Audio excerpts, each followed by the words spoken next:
Welcome to Evolve to Succeed, the podcast that brings together entrepreneurs, founders, business leaders and experts to talk about their journeys and explore the link between personal and business success.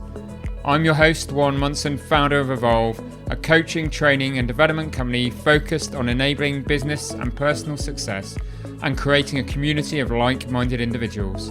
Whether that be through our peer groups, one-to-one coaching, our training and development programs for you and your teams, or through our content and events, our mission is to get the best out of each individual and inspire them to be better both in life and in business. If you want to learn more about Evolve, including our beautiful co-working space in Ashley Cross in Poole, then please go to evolvemembers.com, where you'll find great content, insights, details of all of our services, and also information on our forthcoming events. For now though, let's get on with the show. Welcome to this week's episode. I'm talking to Gina Felce, co-founder and COO of Tailwind Games, a video game development studio working within the Roblox metaverse that has raised more than $4 million since its creation in 2021. As you'll see, Gina approaches everything she does with great energy, passion, and shows an incredible wisdom, desire for success, maturity, given her relatively young age, and probably was why she was therefore recognised as one of Forbes 30 under 30 in 2022. Amongst other things, you'll hear how Gina transitioned to tech from a career in costume design, what she's learned from her experience of angel and venture capital funding, her people-centered principles at Tailwind Games, what it's like running the company with her life partner Mike, how she gets the best out of creatives, and why she chose Bournemouth as Tailwind's base. So much covered. I hope you enjoy the lively conversation.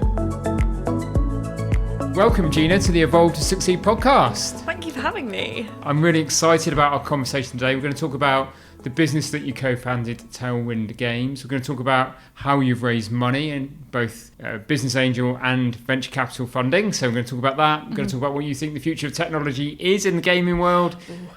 There's so much to cover. I know. So I think for our listeners, we should start and let them know a little bit about your story, about when the business was founded, how it came to be founded, and a little bit of your story today, if possible. Yeah, sure. So my background's been quite diverse in terms of I've always been quite industry agnostic because I've never really kind of found a place. It wasn't until I found games that I realised that was the kind of industry that I found my home in. So I actually studied costume for TV, theatre and film. Okay, slightly different. Yeah, massively different. I suppose still creative. Yeah, exactly. And did some really cool projects. I did Strictly Come Dancing, X Factor, all those kind of big TV shows. But and then moved into retail, trying to still kind of pursue that creative industry. And it wasn't until I met Mike when he was working at King that I realised, this is a really cool industry, the games industry. I've played games. I call myself a gamer, yeah, but never really realised it was an industry that I could work in.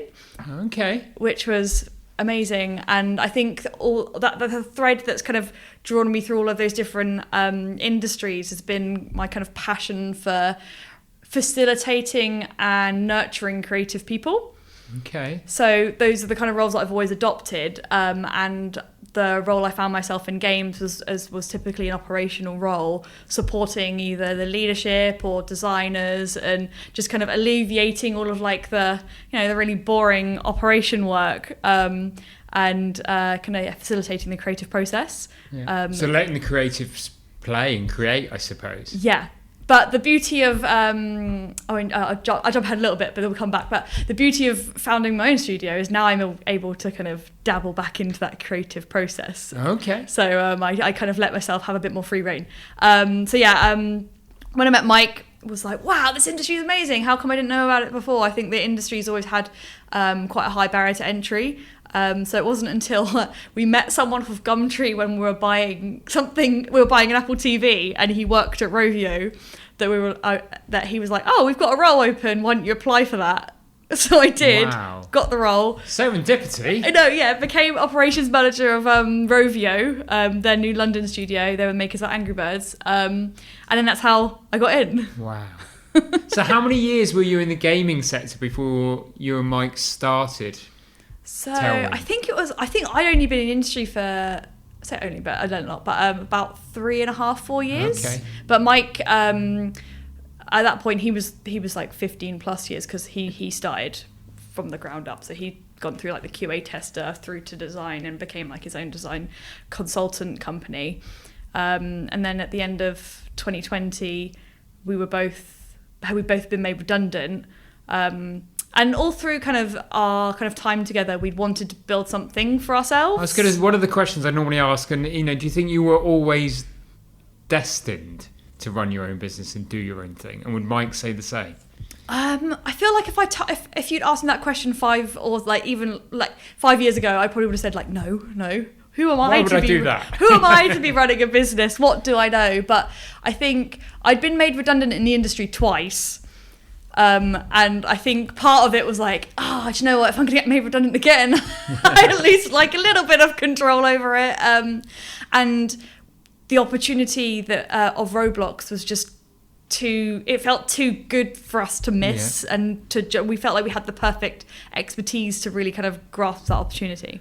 And just for the listeners again, for those that don't perhaps understand the gaming industry in the same way, what's so special about Roblox that's given you this opportunity to do what you're doing? Yeah, sure. So Mike and I collectively have worked across different kind of platforms and genres. So I kind of like, there's lots of kind of category, so that your typical console game that you'd play on a PlayStation, we classify those as AAA because they're the most expensive, most time extensive and resource extensive games to make. They're probably not what a startup could probably invest their time into. And then you've got the mobile games industry, which has exploded over the last 10 years with the accessibility of mobile devices. And then this new space has started to kind of rear its amazing head, which is metaverse, which everyone's probably going to roll their eyes because of Meta branding it, and even I roll my eyes now. But it's been around for a while. But I think with the pandemic and people feeling isolated and wanting that kind of social connection, but getting a bit tired of Zoom, metaverse gaming has really kind of solidified itself in and justified itself there. So Roblox is how I would describe like the Netflix for games. Okay, so it's the platform on which you build the games and the games are promoted. Yeah, and it looks very much like Netflix. If you sign on, it's a really low barrier to entry. It takes 2 seconds well, don't quote me on that, but like it doesn't take very long to create an account, and then you're in and you can play with your friends. They've made multiplayer online super seamless and super accessible, so anyone on any kind of range of device, tablet, Xbox, and I think they're looking to bring it into more consoles, can play with their friends no matter what device you're on. Wow. So that was what's really exciting to us. That's breaking down barriers, isn't it? It is, yeah. And I think what really excited us in 2020 was that no one else was really taking it that seriously. In terms of Roblox inherently was a UGC platform, so a user-generated content platform, which means they were encouraging their own players to create content for the games. So then they were inviting their friends back in. Roblox have got their own engine, so developers can develop in Roblox and then release experiences and games on the platform. So super seamless. But there weren't any at that point, like bigger studios or people with kind of other industry experience coming in, and I'll say it in brackets, professionalized, because I think some of the developers on there are absolutely incredible. Yeah. But in a when you reflect on it in comparison to the wider games industry, professionalize the experience, or just professionalize the development process of it, because traditionally it's been 1 or 2 developers in their spare time, bedrooms, making these games. Okay, and that obviously and you will come on to what you've achieved in such a short period of time, but in late 2020 when you formed the business, it was always to be something different from just being a small development house, was it? Was there always this plan to scale as quickly as you've scaled? I think so I don't think when we started we were like, right, we're going to build this big studio. I think when you take on equity investment, and especially at that stage, or in that kind of economic climate, the kind of underlying message is grow because you got to chase you made the this decision, wave. Chase this wave. People, once you kind of get on that valuation, equity, fundraising wagon, it's almost like you're kind of get swept up with that wave, and it's kind of quite hard to kind of settle down. So I think we've learned a lot from that wave, and I think at this point now we've kind of settled at a place where we're comfortable within the business again, and we know exactly what we need to achieve. Brilliant. And we should talk about this fundraising that you've done, because you've undertaken 2 fundraisers, one angel, one VC, in total raised $4.2 million. Yes. Where was there a moment where you and Mike looked at each other and went, right, we're going to go for funding? What are we going to do? How are we going to do it? And how did the process start? And what have your experiences been? Quite a big question there, Gina. So it's a great question. I'll try and tackle it. So when we first sat down, so there's 4 of us who founded the studio, but me and Mike are kind of the execs. We've got a tech director and art director who we brought along from a previous studio, and they're kind of fundamental in our game making processes, and we kind of shield them from the fundraising as much as we can. So when we kind of sat down, we figured that in order to, we were like, what do we need to do to kind of achieve what we want to do on this platform with the expertise we have?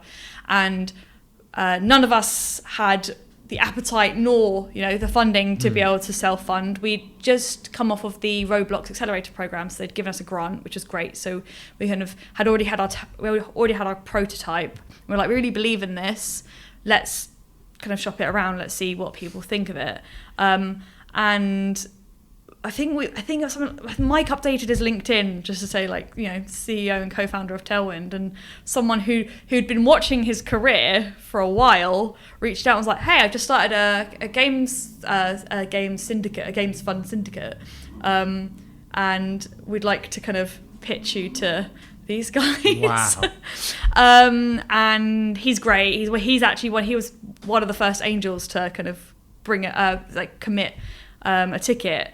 And that kind of made us realize, actually, no, we're ready. We've got the team. We kind of spent a lot of time finessing the pitch and the deck, and I think our parents and our friends and family were so fed up of hearing what our business was at that point that we kind of had to put it in front of investors to see what happened. And I think we were riding the metaverse wave of hype. Right place, right time, right ideas. Experienced team by the sound of it as well. All came together.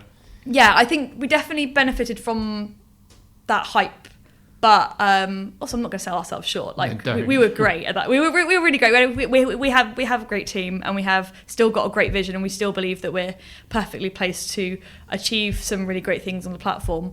As soon as we had one angel, he then introduced us to some of the other angels on our hit list, or we actually managed to reach out to some through like mutual connections.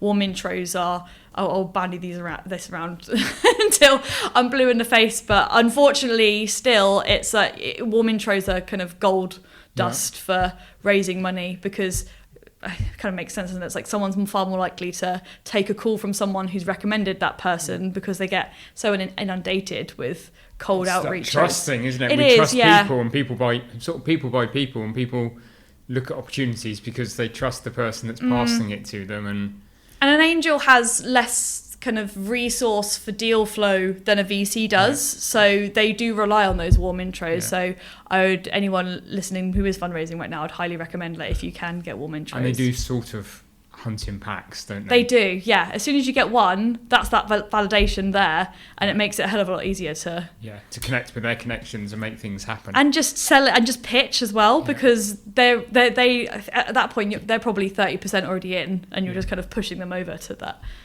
And I've heard you describe it before. It's a bit of you call it a sales job, don't you? Really, you become a salesperson. You have to take off your day-to-day role and actually get out there and sell yourself, sell the business, sell the opportunity. Yeah, I think as soon as you kind of, if you're at the stage of the business where you're like, well, we need to take in some sort of funding, be it equity, be it debt, be it kind of grant, your role as a founder does become a salesman. Yeah. I think you can decide what that role of a salesman is and how you portray yourself as that salesman. Absolutely. I don't think that you have to, don the suit, don the tie, No. be cold, be corporate. I think you can decide what version of yourself becomes that salesman. And I think, as you said, people buy people, and people like doing business with people. Yeah. You're selling your passion and your vision. If you can get that person on board with that, like be that super nerd, be that super passionate person, and I think you're far more likely to have more success. Yeah, and I often talk about people that start the business, whether it needs funding or not. You start a business with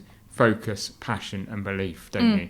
And I think if you're going, so you need that, in my opinion, to start a business. Otherwise, you're just kind of meandering along on this journey, not knowing where you're going. But if you've got focus, passion, and belief, and then when you go for funding, that's what the equity providers want to see, don't they? Yeah. They want to see that you've still got that, you know what it is, you know your direction of travel. Because also they understand that building a business and growing a business and just running a business is tough, and those 3 pillars sometimes on like your darkest days are the main thing that keep you going, right? So you need to have like a strong reserve of those to kind of go through that journey. Absolutely. So you obviously raised some of the, was it one raise, or was it a combination of angel and VC at the same time, or did you raise the angel funding that got some momentum and then you went for the VC funding? How did that all transpire? So it was two stages. We completed our angel raise spring 2021. Okay, quite quick from starting the business. Really then. quick, wow. yeah. I think because we managed to get our prototype out really quickly, that's the beauty of Roblox development as well, is that you can develop things quite quickly because, one, the audience are far more forgiving on quality because they're kids, they just want to have fun and goof around. Yeah. They're not looking for polished processes and polished games. We were able to shop that around quickly, and I think we were just really lucky with who we got introduced to. Then we noticed that that the investment trends were riding that metaverse hype, and what it's better to get capital while capital's flowing. Yes. So that's why we followed on. We didn't follow on. I think we started our seed fundraising in August and then closed it in December of 2021. Wow. Okay. So from founding the business kind of towards the end of 2020 to the end of 2021, we'd raised 4.2 million, right?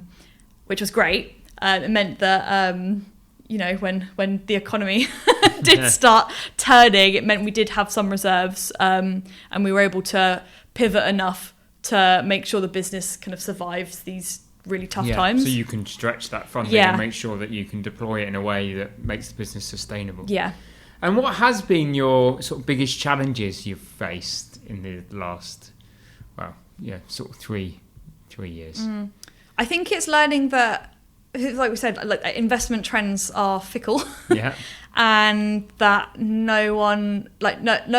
I think that, for example, the metaverse hype, investment trends last about a year, and I think we were quite bought into this equity fundraising wave that we were looking to do another raise beginning of this year, but by that point, the economy had turned and the metaverse wasn't as hyped up as it used to be, and it was harder. And I think if we'd known that before,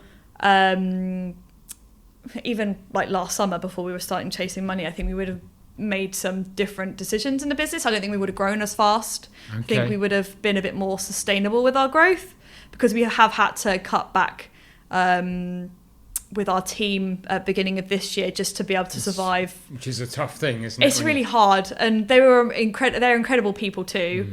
And it's really hard. It's not an easy thing because it's humans, isn't it? It's human beings, and you brought people in, and that's the team. Yeah, and we've always built this business with a people first focus. So having to then cut jobs felt like it was kind of it felt like it went against my core values. But at the end of the day, when you take on equity investment, it's not your money. No.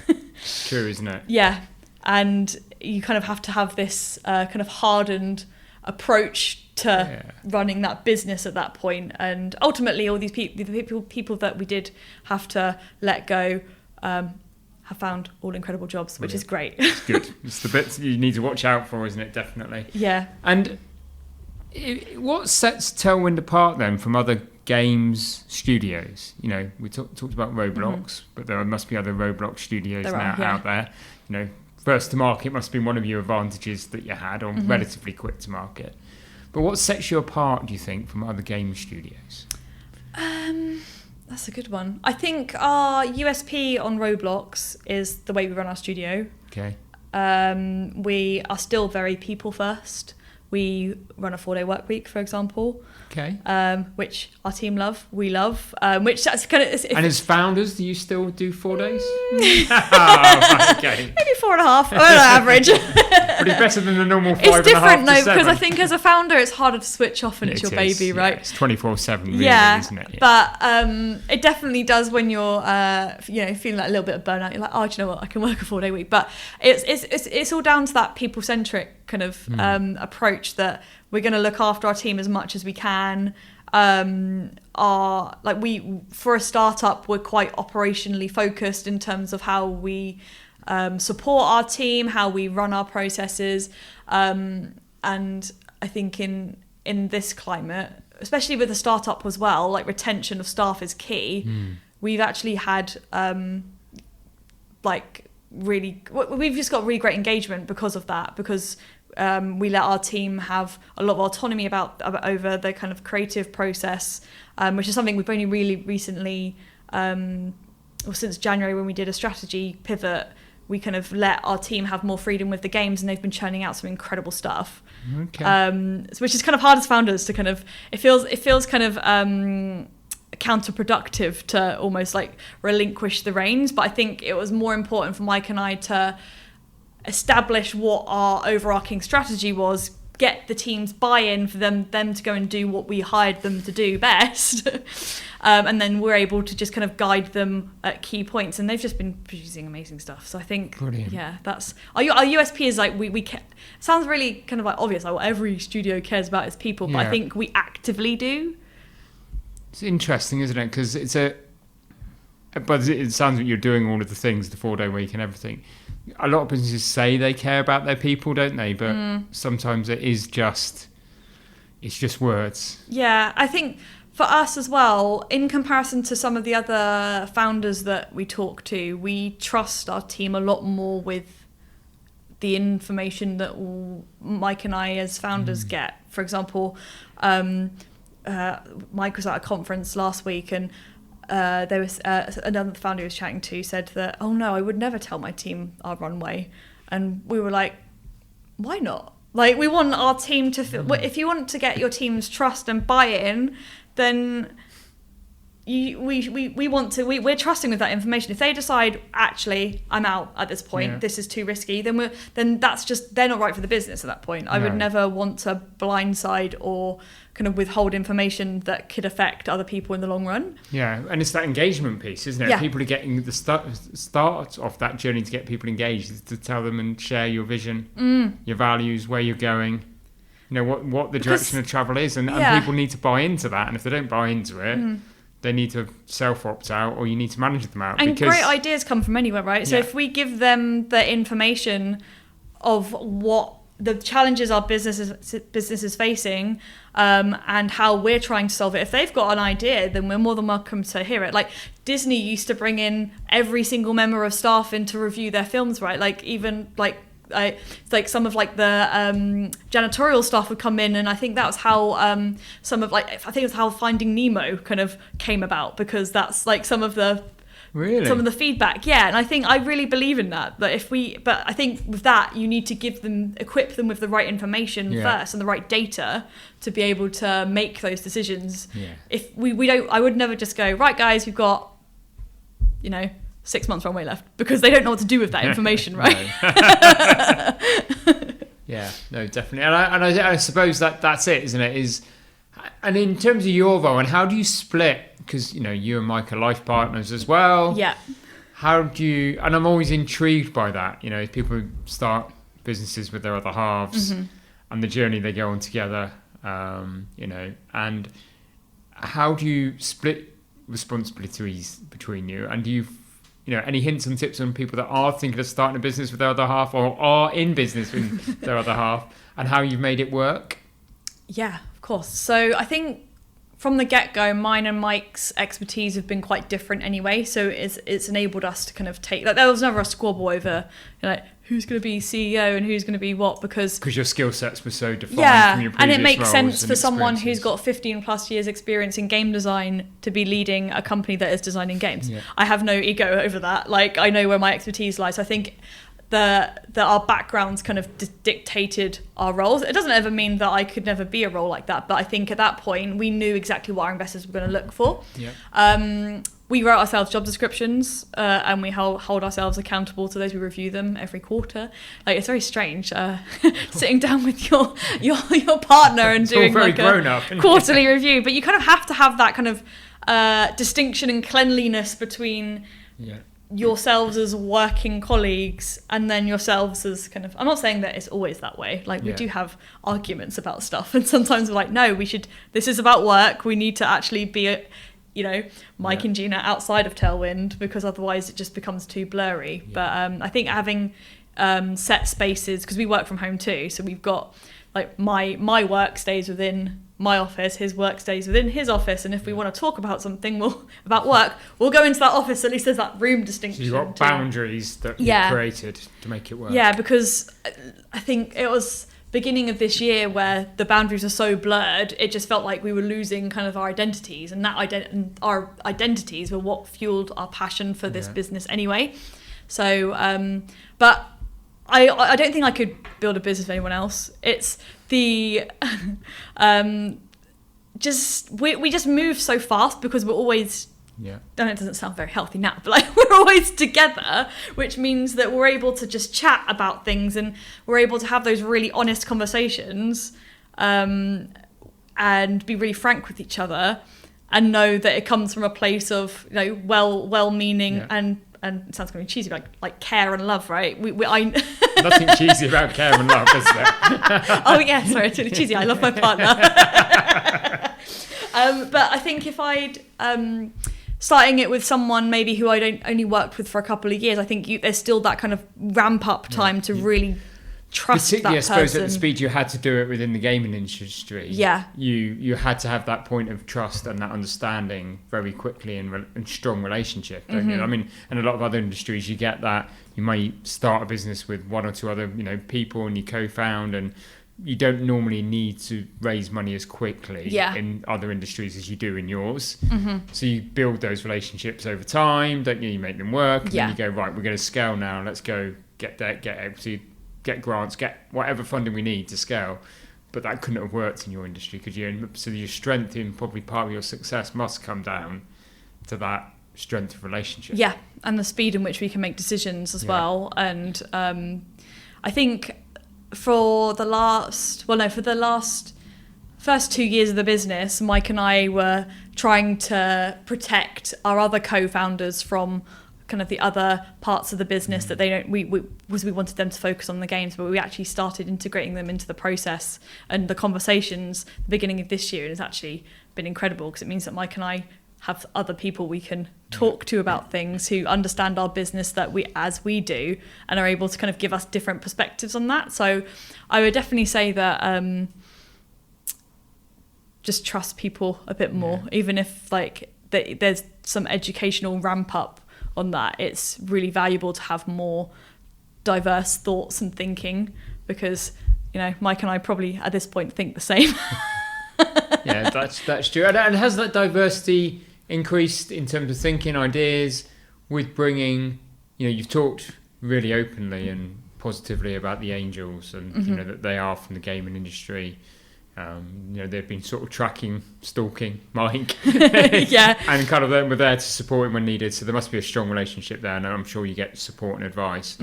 What about, you know, because people are sometimes nervous about private equity VCs as owner-managed businesses, that it's, you know, it is a kind of corporate entity coming in and investing. It's going to change culture. It's going to change all these things, and it doesn't bring many benefits with it. And I think that's quite an old-fashioned view now. So interestingly, have you seen the VC bring more than just cash to the table? Yeah, I think so. I think any advice I'd give to anyone looking to obtain VC funding is to, if you've got the luxury, obviously in this market, maybe not so, but shop around. People are people, and I think like you said, I think VCs have had to change with the market and with like, you know, the new kind of founder makeup and what founders value these days. Yeah, there's a generational shift, isn't there, going on? Yeah, and it is at this point it kind of shifts. But at the time at which we were raising, founders had a lot more kind of saying power than VCs did. So we were able to turn people down who we didn't vibe with, or who we thought didn't bring as much to the table as someone else did. And we're really happy with our lead investor.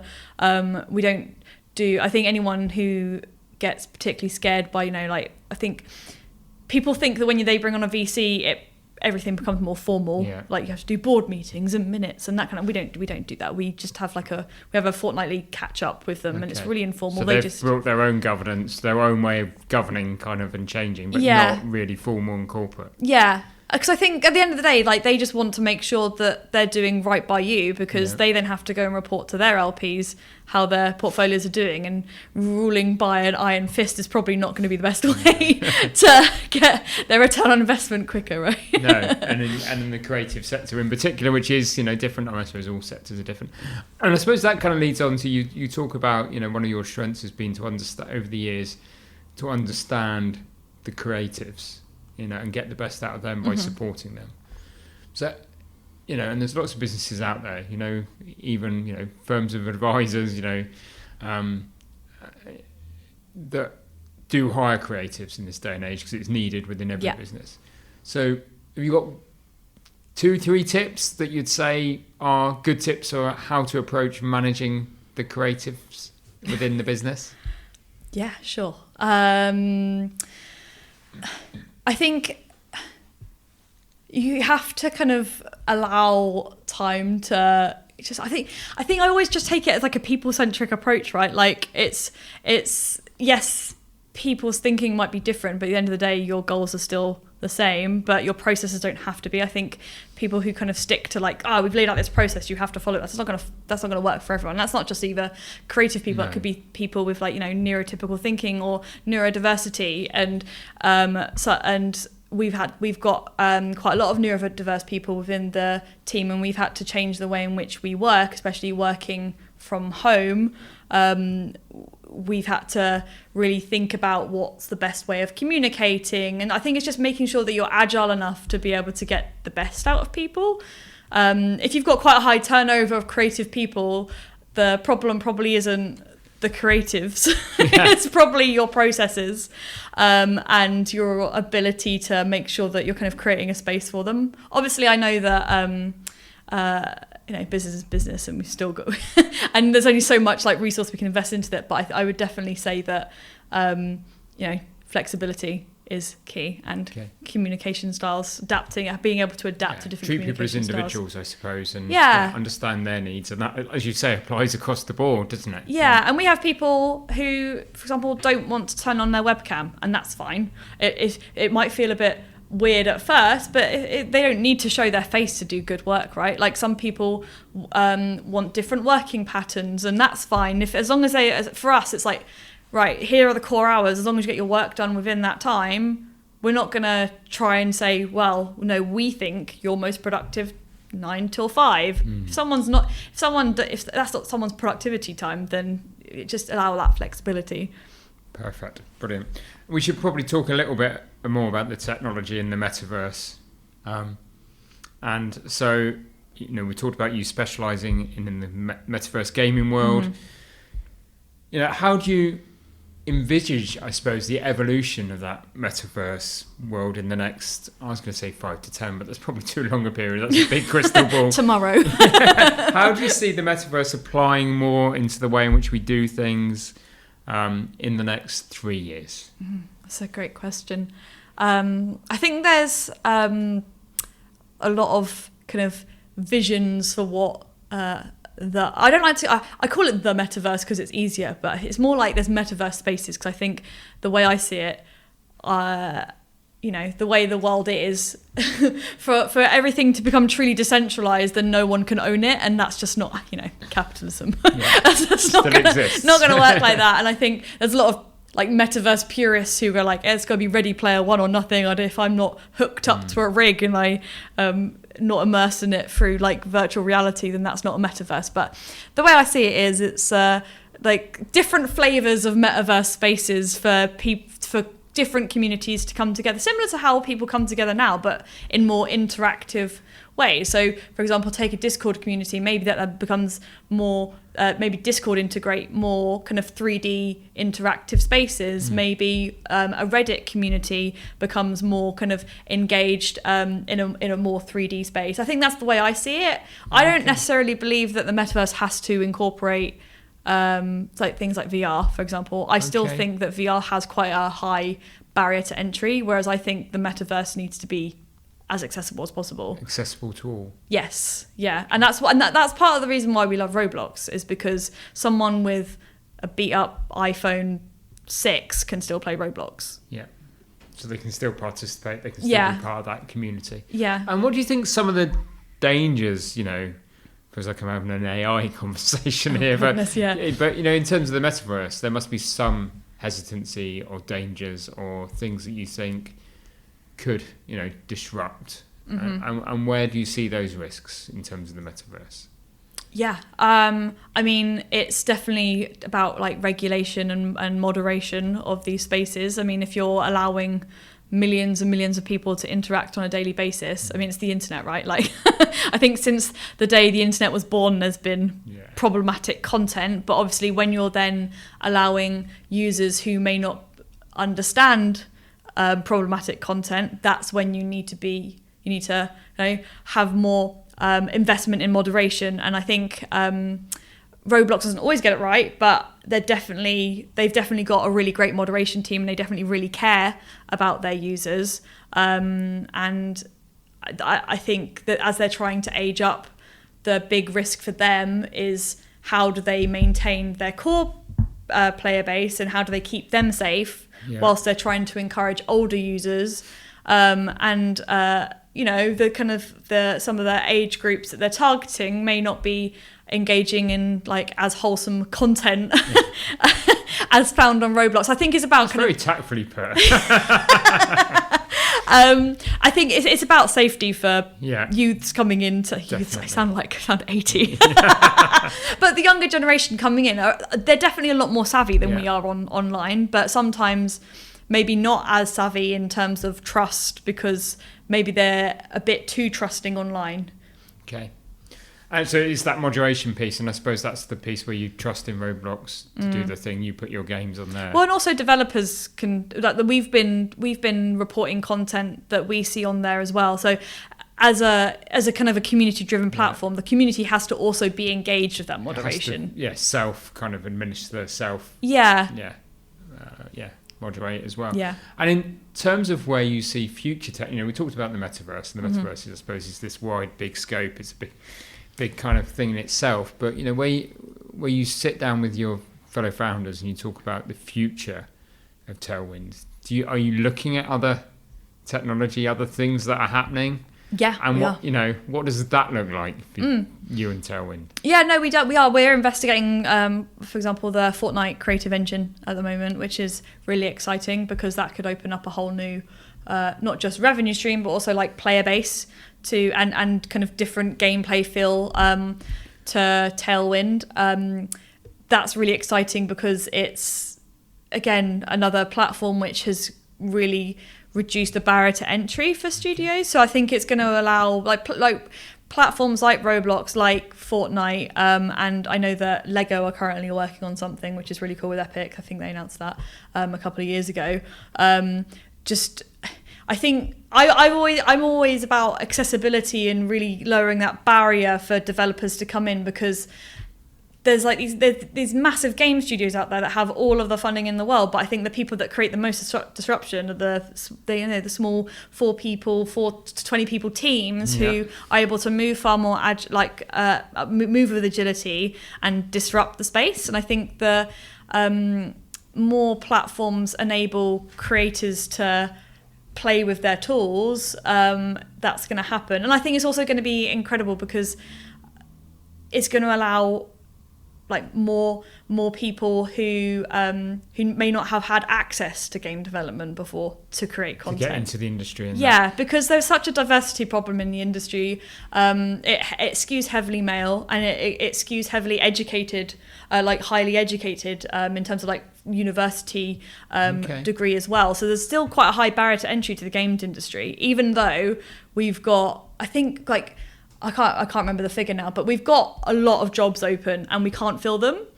So there's like this disconnect between education and the industry. And I feel like it's definitely the way, if we make game making more accessible, like Roblox has, like I know 17-year-olds who have bypassed university. We've hired some of them who've bypassed university and gone straight into education, gone straight into business. Right. And it's really interesting, isn't it? Do you think? 'Cause I mean, I don't know the figures, but you do hear them quoted. And the UK, the gaming industry in the UK is a big employer, isn't it? So the game industry as a whole, across the whole world, is twice the size of the film, TV, and entertainment industry combined. No. Yeah.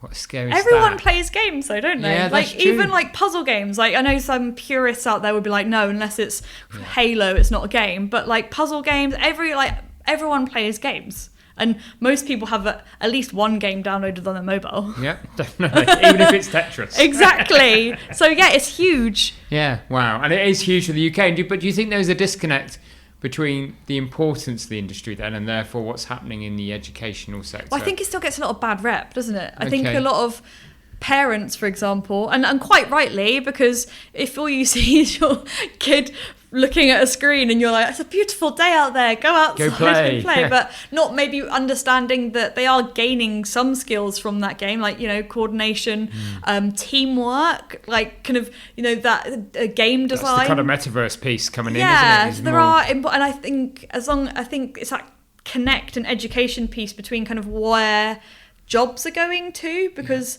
I read somewhere that again I probably should have brought way more facts, but in the future, like I think it's like 50% of roles are going to be online. Scary. Or use some sort of like development. So you have to be digitally savvy. Definitely. But you should go outside too, because the sun is nice. It's a beautiful day out there now. We're sat inside. Let's finish the podcast and go outside. But I suppose that's that piece, isn't it? And I suppose that leads me on to ask you, neither Mike or you were from Bournemouth, I suppose to our local listeners, just to ask you the question, why did you choose Bournemouth to set up Tailwind? Yeah, it's a great question. So location-wise, it was. I've always grown up on the south coast. I'm from Portsmouth. Mike's parents have settled in Swanage, so we were looking for somewhere along the south coast. We wanted it to be like a vibrant, thriving like town. It's not a city, is it yet? But no. One day. And we've hired people that have graduated from Bournemouth University. That's got a great university program, especially games and arts. And it's just great. I mean, the beach is beautiful. I think Bournemouth has got so much potential that I love living here. And I can see it like improving day by day, and the amount of people that I've met down here who are building some really incredible things. Like I feel more part of a community in Bournemouth than I did in London. Wow. So yeah, and then obviously not within the creative sector, but you hear these great things about the Bournemouth creative sector, and then there is a great vibe about it, and it is collaborative, and all of those kind of things. You've found that to be true. Yes. Yeah, I love it. When I first came down, I was like, how do I make friends? And then someone brought me to a talk. I was on a panel, and then suddenly I'm in. Yeah. And everyone's so friendly, and I'm just so inspired by what everyone's creating. and making and building, and it's great. Fantastic. We've had quite a diverse conversation, but probably, a typical podcast question I probably should ask, given the success you've had in the short period of time, where do you hope to see Tailwind in 3 to 5 years' time? We want to be the number one metaverse gaming creator. That's what we want to be. Wow. So yeah, big, hairy, audacious goal that we stick on our vision boards. But yeah, that's where we see ourselves going. Brilliant. Fantastic. And I always end with this particular question. We talk about success, we talk about everything in terms of the business, but what's your own personal definition of success, Gina? Ooh. I think it probably changes day to day, but I think my own personal success, definition of success, is just really enjoying and believing in what I do. I think I have a strong, I hold myself quite strongly to my actions and what I'm putting out there and what I'm investing my time into. So I really need to believe in it. So I think having that kind of balance between enjoying what I do and feeling there's some sort of value in to myself and to the community and to the world, that's success to me. Brilliant. What a great definition. If people want to learn more about you, connect with you, learn more about Tailwind, where can they go? They can go to the website, which is www.tailwind.co.uk, or you can hit me up on LinkedIn. Brilliant. Thank you, Gina. It's been great. I've really enjoyed our conversation. I've learned some stuff during the course of the last 40 minutes or so, and it's been great just to hear more about your story. Thank you. Thank you so much for having me.